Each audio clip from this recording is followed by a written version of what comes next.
আসসালামু আলাইকুম সবাইকে। সবাই কেমন আছেন? চলে আসলাম নতুন একটি ভ্লগ নিয়ে। এটা আমাদের হবিগঞ্জ ট্রিপের third vlog. The palace luxury রিসোর্টে টাওয়ার বিল্ডিংয়ের পাশাপাশি ভিলাতে থাকার সুব্যবস্থাও রয়েছে। আমরা যেহেতু আসার আগেই ভিলা বুকিং করে এসেছিলাম, এজন্য আসার পর সব ফর্মালিটিস শেষে ওনারা আমাদেরকে বাগির সাহায্যে ভিলাতে যাওয়ার ব্যবস্থা করে দিলেন। আমরা আরও প্রায় 1-1.5 বছর ধরে প্ল্যান করছিলাম যে এই রিসোর্টে কবে আসব। যাক, অবশেষে আমাদের আসার সুযোগ হয়েই গেল আলহামদুলিল্লাহ। এই তো এটা হলো এই রিসোর্টের ওয়াটার পার্ক। পাশেই খুব সুন্দর করে লেখা আই লাভ প্যালেস। চারিদিক অসম্ভব সুন্দর করে সাজানো, ভীষণ পরিপাটি একটি রিসোর্ট। ছোট ছোট টিলার উপরে গড়ে উঠেছে এই বিশাল বড় রিসোর্ট। এই তো এই এরিয়াটা সম্পূর্ণই ভিলার জন্য সংরক্ষিত। এই 711 নম্বর ভিলাটি আজকে আমাদের একদিনের বাড়ি।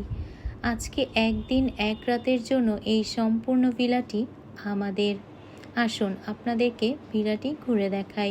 প্রথমেই রুমগুলো দেখাচ্ছি। প্রথমে ঢুকতেই লিভিং রুমটা বেশ সুন্দর এবং পরিপাটি করে সাজানো। সোফার রংটাও বেশ আকর্ষণীয়। এই তো এখানে আরও রয়েছে বিভিন্ন প্রয়োজনীয় জিনিসপত্র, টিভি থেকে শুরু করে আয়রন করার জায়গা এবং আরও অন্যান্য বিভিন্ন জিনিস। এই যে চারিদিকটা আমি আপনাদেরকে ঘুরে ঘুরে দেখাচ্ছি। এবার আপনাদেরকে দেখাবো বেডরুমটা। বেশ অনেকটা জায়গা নিয়ে এই ভিলাটা তৈরি।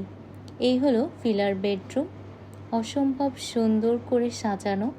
এই ডোরটা দিয়ে বারান্দায় যাওয়া যায়, আর এপাশের জানালা রয়েছে একটা।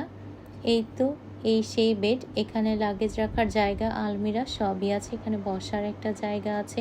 এই ডোরটার সামনে দাঁড়িয়েও বাহিরের ভিউ কিন্তু অসম্ভব সুন্দর লাগছিল। এই ভিলাটাও কিন্তু একটা টিলার উপরে তৈরি।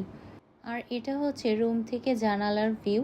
আর এখানে একটা টিভি ছিল, চেয়ার ছিল, মানে বলা যায় আমাদের একদিনের বাড়িতে যাবতীয় প্রয়োজনীয় সবই ছিল।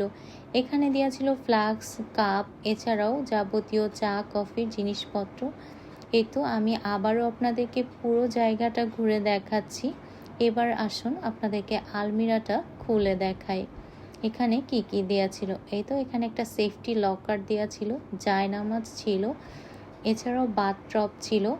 আর আরেকটা প্রধান জিনিস এখানে যেটা ছিল সেটা হচ্ছে অ্যারোসোল, কারণ এখানে প্রচুর মশা পোকামাকড়। যাই হোক, এবার আপনাদেরকে ওয়াশরুমটা ঘুরে দেখাই। ভিলা রুম নেওয়ার আমাদের প্রধান একটা কারণ হচ্ছে বাথটাব, কারণ টাওয়ার বিল্ডিংয়ের কোনো ওয়াশরুমেই বাথটাব নেই। এখানকার টাইলসগুলো আমার কাছে বেশ আনকমন লেগেছে। এই তো সেই বাথটাব। এছাড়াও যাবতীয় অন্যান্য জিনিস, এখানে বেশ কিছু প্রয়োজনীয় জিনিস দেওয়া ছিল, শ্যাম্পু, লোশন, ব্রাশ, কম্ব, সব কিছু। এছাড়াও 2টা স্যান্ডেল দেওয়া ছিল। আর এই তো ফ্রি ওয়াইফাইয়ের ব্যবস্থা। এই তো আমি রোড থেকে দেখছিলাম শাহাদা মামুনি ওর বাবার সাথে গল্প করছে আর চারিদিক দেখছে। টিলার উপর থেকে বারান্দার ভিউ অসম্ভব সুন্দর। আর এই তো একটা মিনি ফ্রিজও ছিল, দেখিয়ে দিলাম।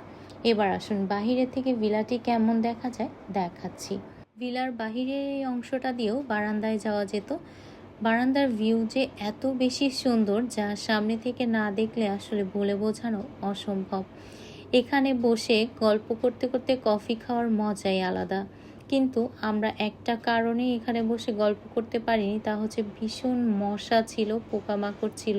যতটুক সময়ে আমরা দুজন দাঁড়িয়ে বারান্দায় গল্প করেছি, পুরোটা সময়ে আমাদের মশার কামড় খেতে হয়েছে। যাই হোক, আজকের ব্লগটি এই পর্যন্তই। আপনাদের কাছে কেমন লাগলো আজকের ব্লগটি অবশ্যই কমেন্ট করে জানাবেন। আবারও চলে আসবো নতুন কোনো ব্লগ নিয়ে ইনশাআল্লাহ। সেই পর্যন্ত আপনারা সবাই ভালো থাকবেন, আমাদের জন্য দোয়া করবেন। আল্লাহ হাফেজ।